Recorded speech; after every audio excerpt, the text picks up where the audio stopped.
And so that's basically what I do. I hope my English is good for the Indians, and you guys can understand me very well. So if you can share my slides with me, I'll be very happy, so that I like to show pictures and show a case study.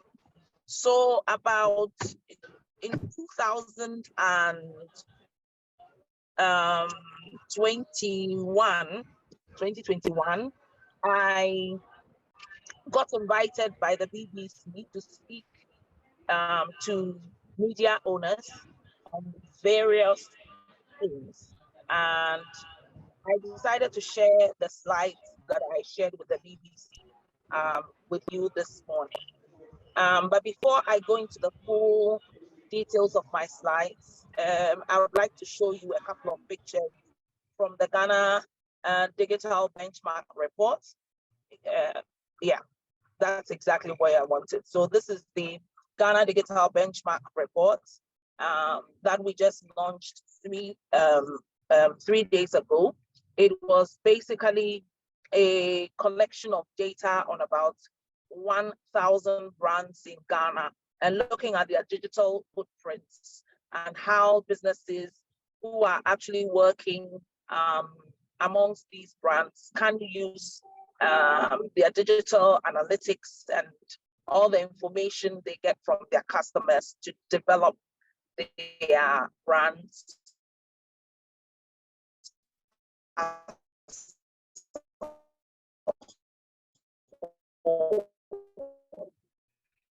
I put this slide here because during the collection of the data, these are a lot of people sitting on digital media to a communication.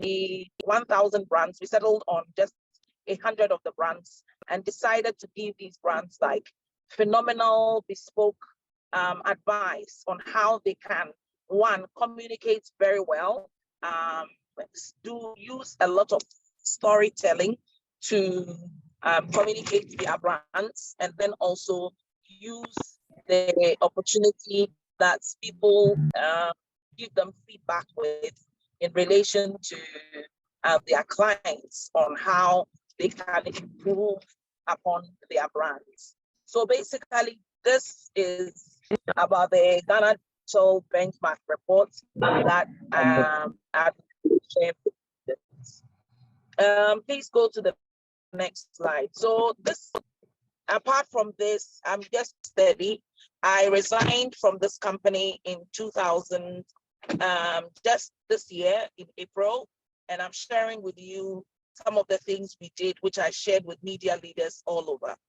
The observation I have made is that many media schools are very good at training students to become good journalists, good PR experts, but they do not teach them how to contribute to or position the content they are churning out to meet the needs of their customers in order to bring in revenue.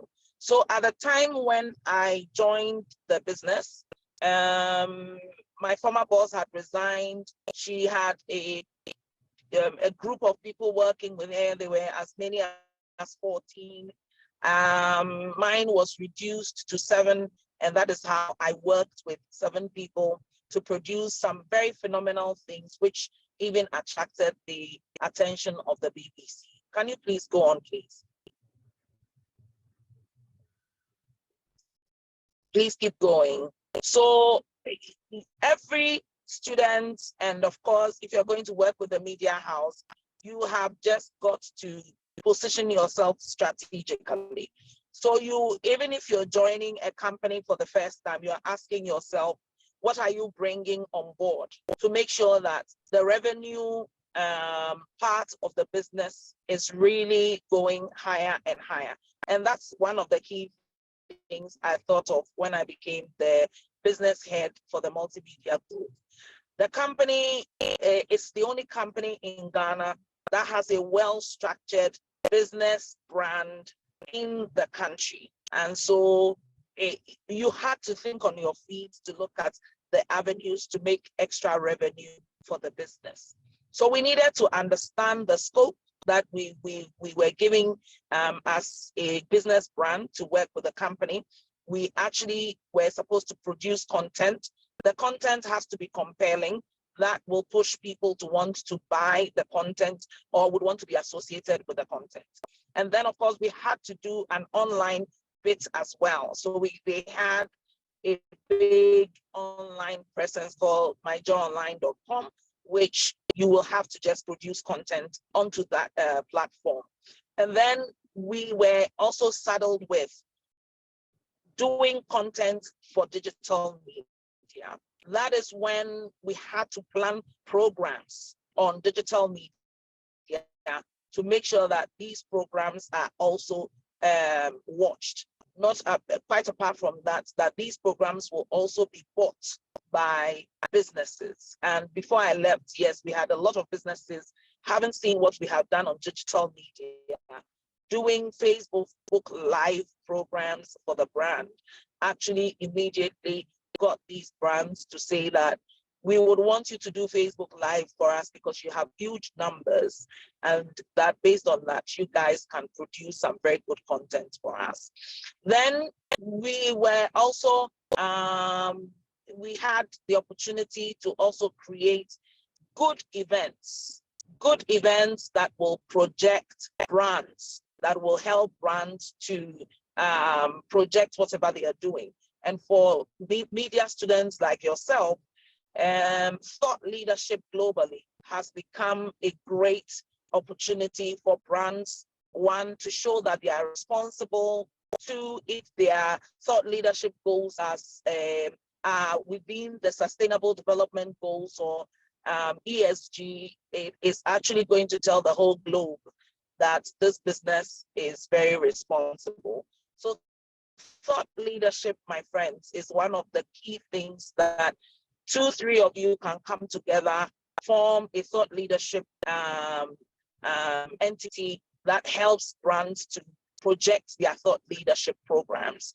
It may not necessarily be just events, but it can also be a place where you can use thought leadership on digital media to project brands. From the Ghana Digital Benchmark report that we released, we noticed that brands have not explored the opportunities they can really use digital media to project, in projecting their brands. And so you can create a whole content around thought leadership for brands on digital media, and that alone is like a good entrepreneurial business that you can concentrate your efforts on. So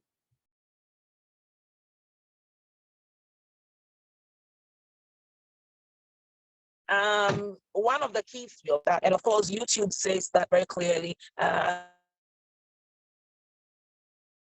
LinkedIn is very clear on that as well, that business content that people really switch off when people see business content.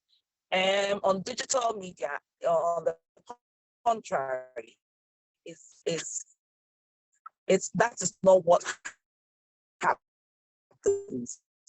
Businesses are getting a lot of content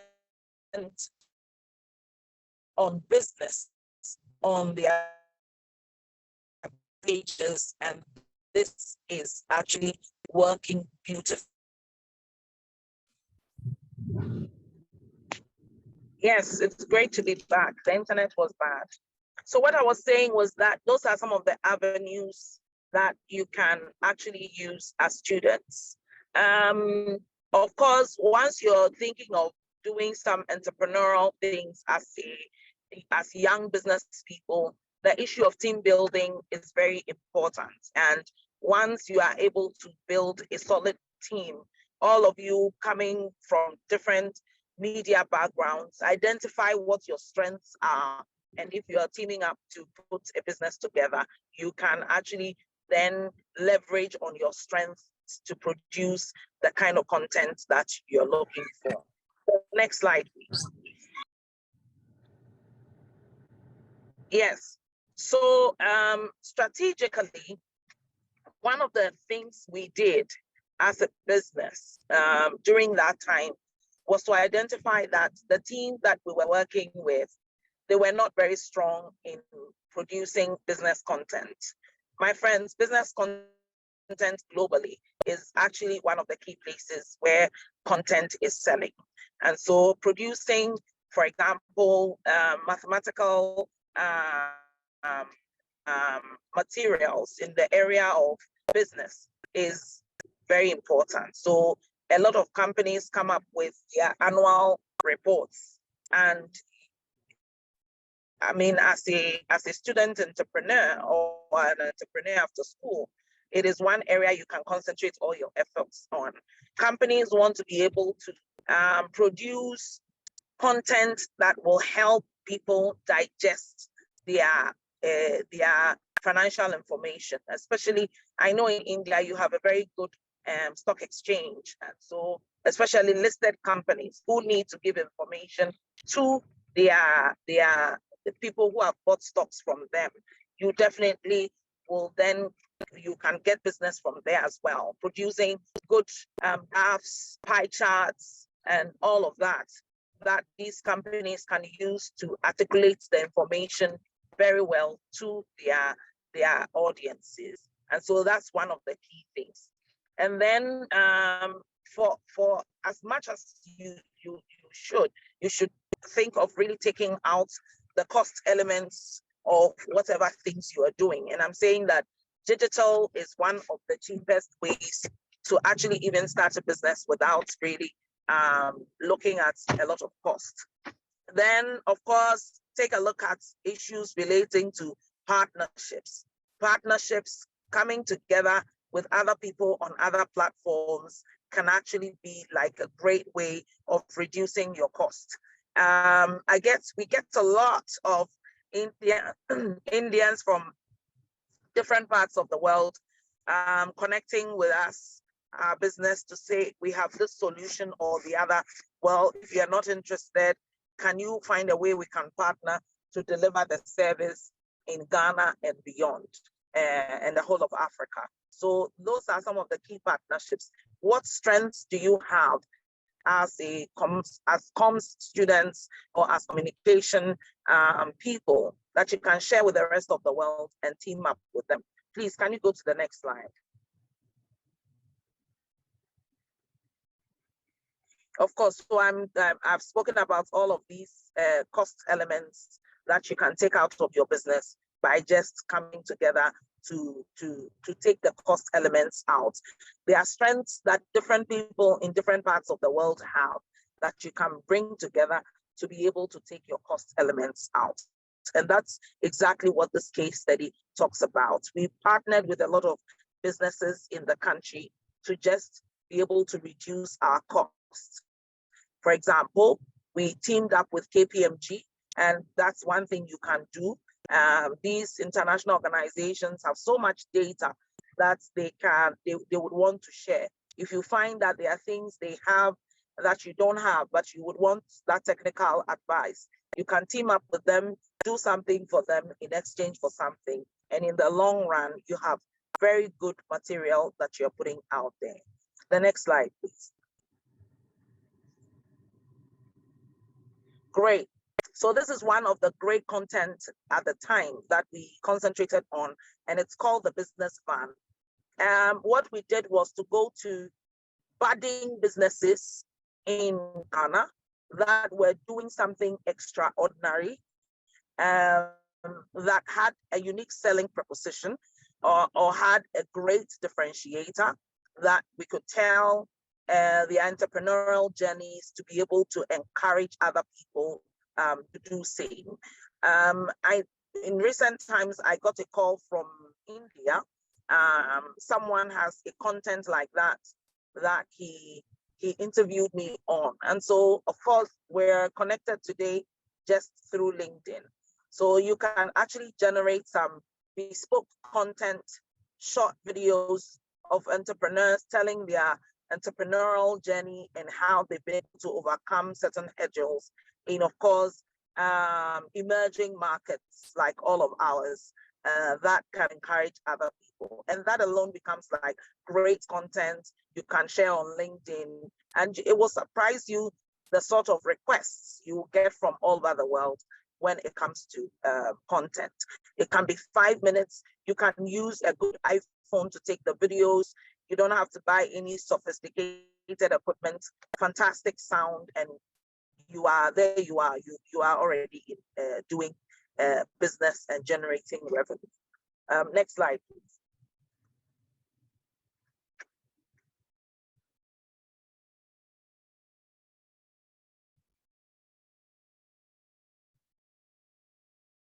Yeah, so in this case study, what we did to cut out stress when it comes to organizing events was to basically, so we were charged to do a lot of thought leadership programs ourselves, but we wanted to cut out costs completely. So what we did was to identify businesses all over the country that had events, and then we partnered with them.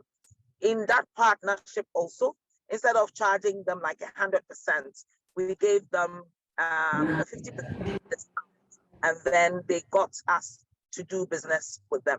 And basically, within a space of 3 months, we have had like 6 big businesses, including associations. You can see our president unveiling a plaque there. Different big events had come to team with us to get this done. And it's because we just had to look out for partnerships. So as comms or communication students or media students, you have a lot that you can offer businesses. It can be offshore even. You can do a lot of your services even offshore. You can do a couple of things for businesses in Ghana and still get a lot of revenue.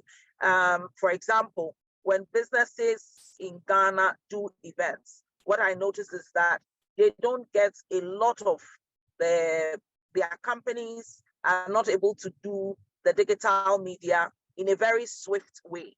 And so in the long run, they have finished an event 3-4 days, and the digital media is totally empty of the big events that they have done.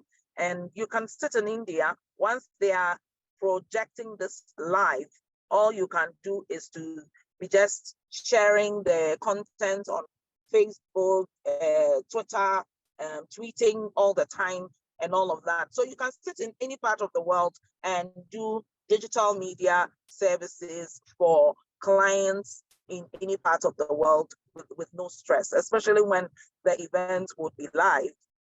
You can just decide to concentrate on showing or projecting brands and their events on digital spaces, and it's a whole business on its own. The next slide, please.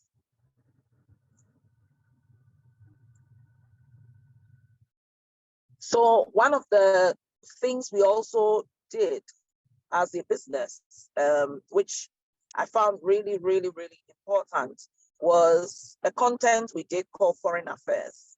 And all we did was to go to the embassies and take a look at what the embassies were doing in relation to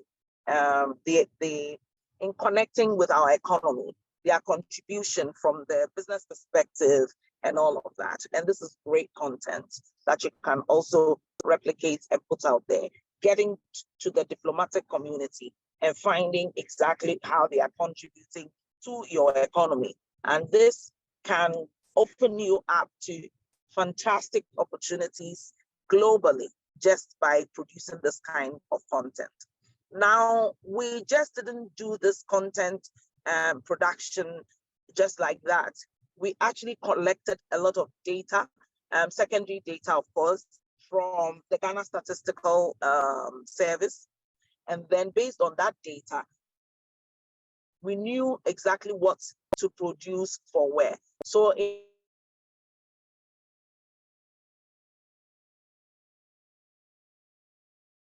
in Ghana, the key contributors to our economy is the .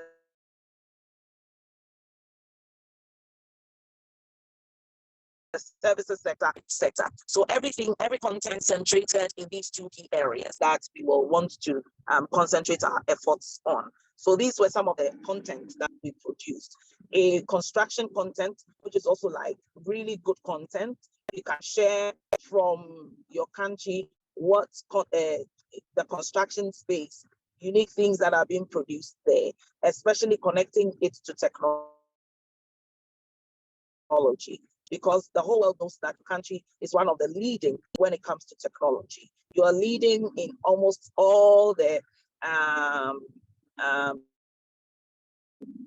almost all over the world. The leading companies are headed by Indians now. So it's a great opportunity to share what is happening with the rest of the world. And once you put it on digital media, it's gone abroad.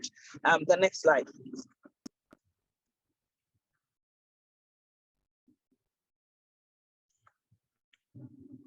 Can you move to the next slide? Yes. So every time you are thinking of doing something for clients and raising revenue and getting repeated business, one of the key things to think about is, how can I over deliver? So you always under promise and over deliver. Now, these clients came to us, they wanted to do something on traditional media. And then we decided to add these digital content for them as well. And they were blown away. So every event they do, we actually do these quote cards to share on various platforms for them. And at the time, the company had very big channels or followers. That's comparative because when I take a look at your numbers from India, I can't say those numbers are really huge, but in Ghana, we have some good numbers on digital media. So we shared this for clients and they were super excited at them. The next slide, please.